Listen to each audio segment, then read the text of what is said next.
বল্টুর স্যার তাদেরকে বলল, তোমরা সবাই কালকে বাড়ির 3জন লোকের কাছ থেকে 3টা বিদেশি ফলের নাম শুনে খাতায় লিখে আনবা।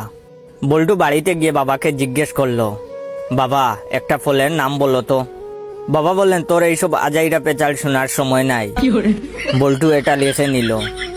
তারপর বল্টু তার দাদুকে বলল, দাদু বিদেশি একটা ফলের নাম বলো তো। দাদু বললেন, তুই একটা পাগল।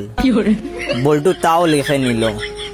এরপরে বল্টু তার ভাইয়ের কাছে গেল, গিয়ে বলল, ভাইয়া একটা ফলের নাম বলো তো। তার ভাইয়া বলল, তোর কথা শোনার সময় নাই, আমার গার্লফ্রেন্ডের সাথে দেখা করতে যেতে হবে। বল্টু এটাও লিখে নিল। পরের দিন বল্টু গেল স্কুলে। বল্টুর স্যার বলল, বল্টু তুমি বাড়ি থেকে যে 3টা ফলের নাম লিখে আনছো সেগুলো বলো।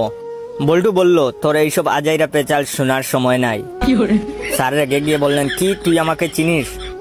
বল্টু বলল, তুই একটা পাগল। স্যার বললেন, কি? চল তোরে প্রিন্সিপালের কাছে নিয়ে যাব। তখন বল্টু বলল, তোর কথা শোনার সময় নাই, আমার এখন আমার গার্লফ্রেন্ডের সাথে দেখা করতে যেতে হবে।